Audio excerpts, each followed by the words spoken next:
So hello guys, welcome back to my YouTube channel. So for today's video is we will go back of the history of Saudi Arabia dito sa Riyadh. So pupunta tayo ng museo dito sa Saudi Arabia, Riyadh. So let's go!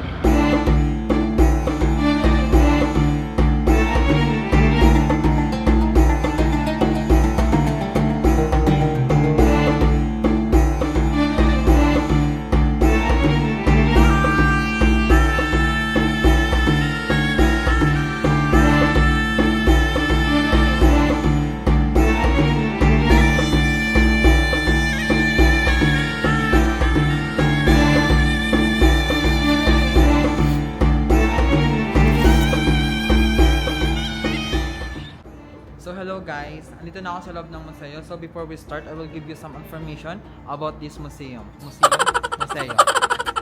This museo is called now the Prime Minister Museo and Library Society. And this museo is located here at Al Moraba, neighborhood of Riyadh, Saudi Arabia. And it's ginawa ito noong January 23, 1999. It's based on my research on internet.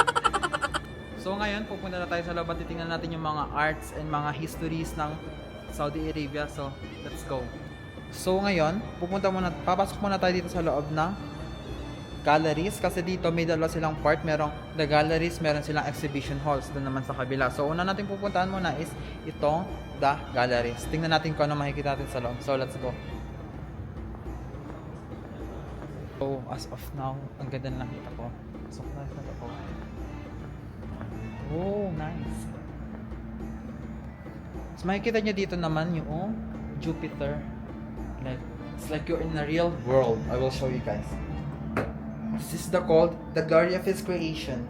Your guardian Lord is Allah who created the heavens and the earth is 7 days. So ayun, patang sa inyo. It's like you are in the real universe, right? But they use as a mirror. See? It's a mirror, but para kayo nasa loob ng universe. Oh my god, it's cool. So ngayon, pumasok naman tayo dito sa Man and the Universe. And dito natin makikita yung mga kind of stone na kanilang naipon. So pakita ko sa inyo. Meron sila ditong gold and silver, gold bearing rock veins, tungsten ore, zinc oxide, magnesite. Para kailangan mo bumalik ng school. Shout out sa science teacher ko dyan. So, meron sila ditong feldspar, graphite, tile, bauxite, kyanite, volcanic pertalite. So, yun lang yung mga ibang example ng mga bato. Ito yung bato na galing sa ating nature na hindi batong ganon. Dito sa Saudi Arabia is mayaman talaga sila sa mga klase ng bato. Hindi tulad sa atin dyan sa Pilipinas na mayaman tayo sa bato pero inabato. Madaming bato. So meron na papakita ko sa inyong napakagandang stone na nagpamangha sa akin. Pakita ko sa inyo. It's called Desert Rose. Nakita to sa Abqaiq. Meron to sa Abqaiq, Eastern region ng Saudi Arabia. Pakita ko. Ang astig niya, diba, parang may rose. It's called Desert Rose Abqaiq Eastern region. Astig. So namangha ako ngayon dito sa Riyadh kasi meron palang elepante dati na nabuhay dito. At ito sa panahon ng Al-Sirar era. And may papakita ko sa inyong bones at ang tawag dito is elephant in Arabian Peninsula.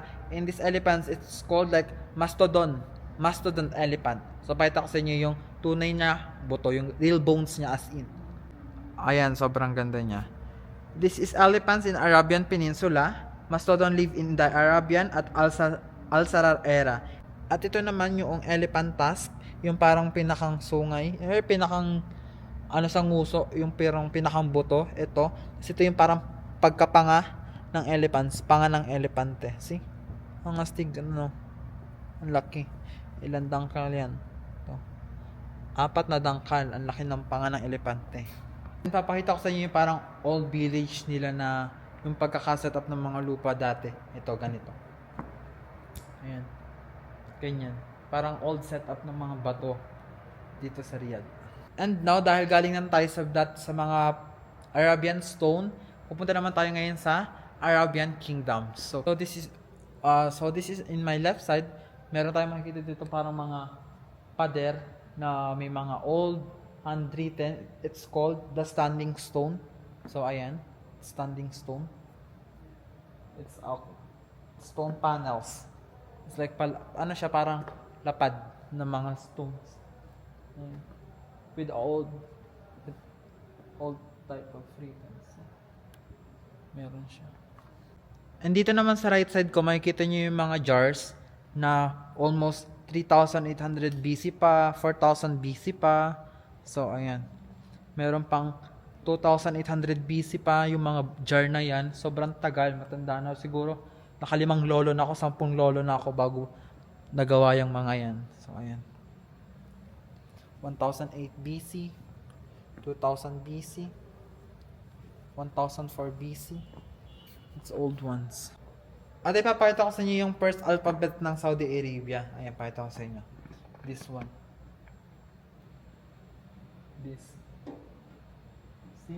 This is the first alphabet of Saudi Arabians. It's good. Dito naman sa side na to is makikita nyo yung mga early writing in Arabia sa mga calligraphy sa stone. Real stone yan, ha? See? Calligraphy. Nag-carve sila sa stone. Mga stig. Especially ito. Ito ko namang ang stig. Ganda.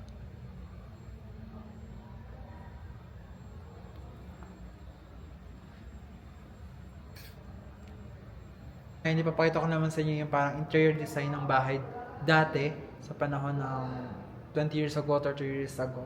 So, ayan, papakita ko sa inyo yung parang itsura ng bahay nila dati. Sa areang ito is like, this is the room and meron sila rin stair and this is the bathroom nila dati. This one. And this is the look like before ng lutuan nila. Ayan, ganun. Ang astig, diba? So, this is the whole look like of interior before ng bahay. Ayan. At may papakita ko sa inyo, this is a real gold, ha? Pero naka-display dito, tingnan niyo.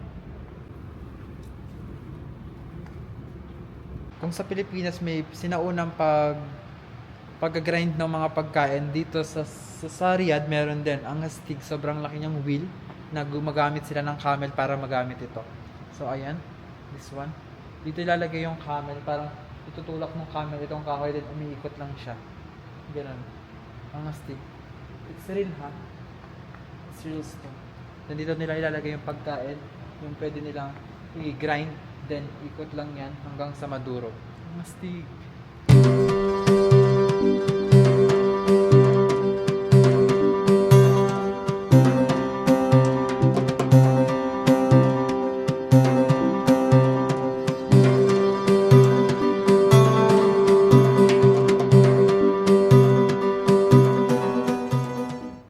So, ipapakita ko sa inyo naman dito is yung handwritten ng Quran, yung old script, as in, is copy lang pa pero ganito yung pagka-handwritten dati nila. Ganito.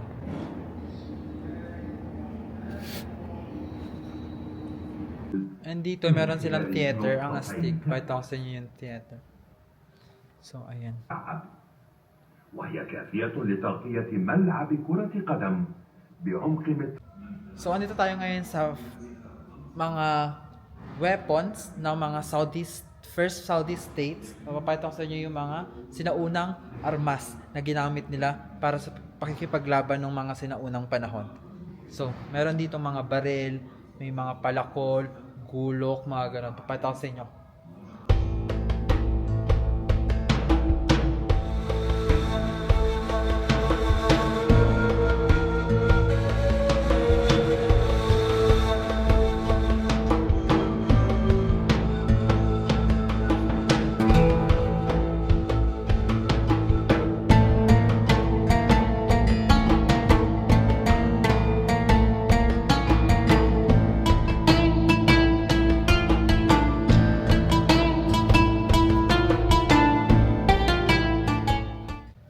At papasukin pa natin isang kwarto na dito mo talaga makikita lahat yung mga armas. Pati yung mga suot nila nung dating pakikipaglaban nila. Dati pala talagang uso na yung parang parang kulambong mga damit. Ito sa inyo. This one.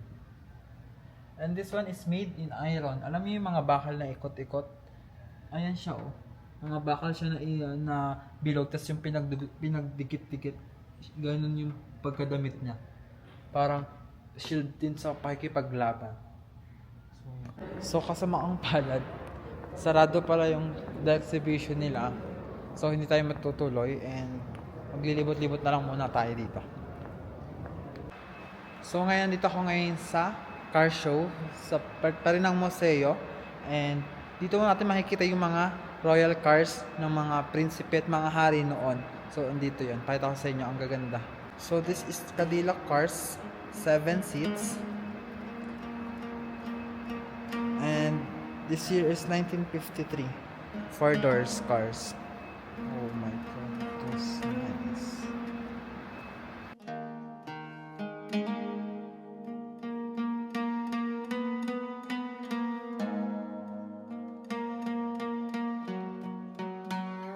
At this car naman is Pierce Arrow. 1934 siya, 4 door. And color black. Stick. At dito na natapos ang ating video kasi sa part ng ibang museo, bawal mag-take ng video. So that's all for today's video. Bye! Don't forget to like, subscribe, and share this video para ma-notify pa kayo sa iba aking mga video. So bye!